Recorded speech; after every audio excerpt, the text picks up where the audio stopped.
Most industry conferences follow the same tired playbook. You sit in a dark room, listen to someone talk for an hour, and hope you leave with one good idea. But what if an entire event was designed around signing actual contracts instead of taking notes?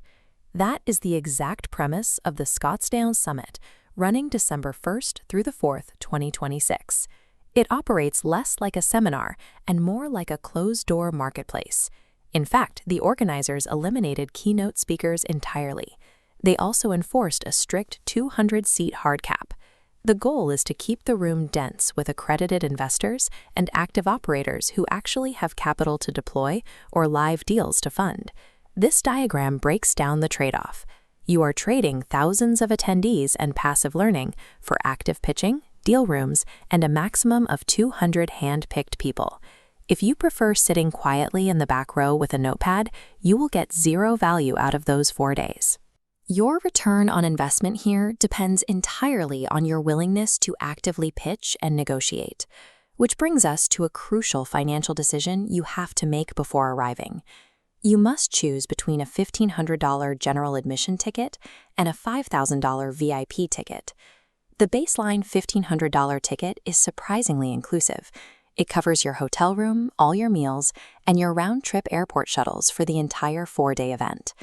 The $3,500 VIP premium buys specific tactical advantages, such as early deal room admission and a head start on building rapport with key investors.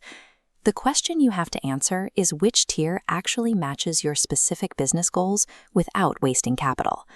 To justify the entry cost, you need to align exactly what you want to achieve with the specific level of access you are purchasing. This checklist highlights the 3 complex financial themes driving the event: building 7 streams of income, executing opportunity zone strategies, and structuring private equity through the Private Capital Titan 23 model. Because the conversations center entirely around long-horizon capital gains positioning and private capital structures, this room requires a baseline of financial literacy. It is not designed for someone looking to learn the basics of real estate investing. The preparation starts before you even land in Arizona. Every attendee is required to upload a bio, select their exact investor archetype, and outline their specific goals. The organizers then use that profile data to curate introductions, matching capital allocators directly with operators before the doors open on Tuesday. Stepping into a network engineered this tightly demands absolute clarity on what you are asking for and what you are bringing to the table. If you show up to this curated room with vague intentions, you will waste your time, no matter which ticket you bought. Let's break down exactly what that $1,500 general admission ticket provides. You get entry to the Wednesday and Thursday deal rooms, working sessions to build 90-day blueprints, and access to Friday's pitch dinner. By covering your food and hotel in the base price, this tier effectively removes all standard travel friction and lets you focus entirely on the room. The catch is timing. With general admission, you enter the deal rooms at the standard time, meaning you directly compete with the majority of the room for the attention of specific operators and investors.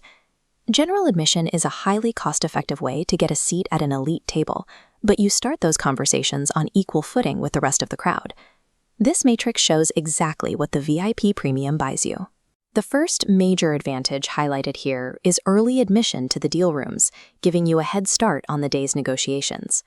The second advantage is exclusive access to the VIP bus tours.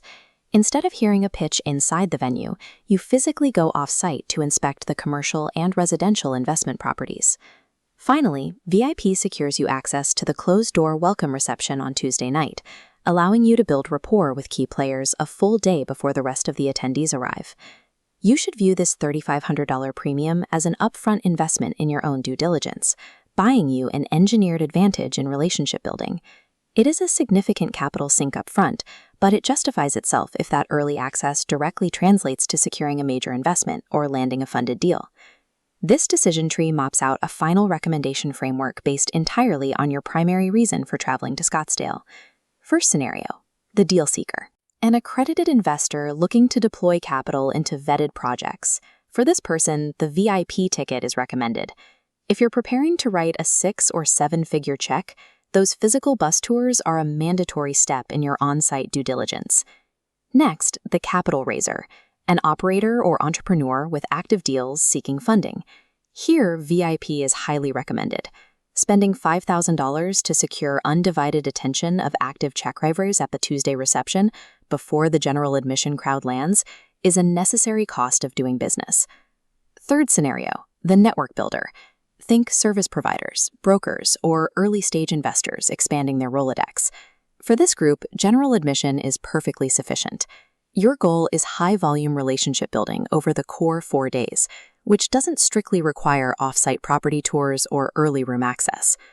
Finally, the passive learner, someone looking for introductory educational basics and note-taking. For them, the verdict is to skip the event entirely. The heavy reliance on forced networking and lack of keynotes will result in high anxiety and zero return on investment.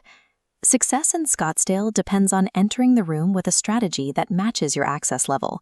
Misaligning your goals with your plan in this environment represents a far greater risk than the ticket price itself.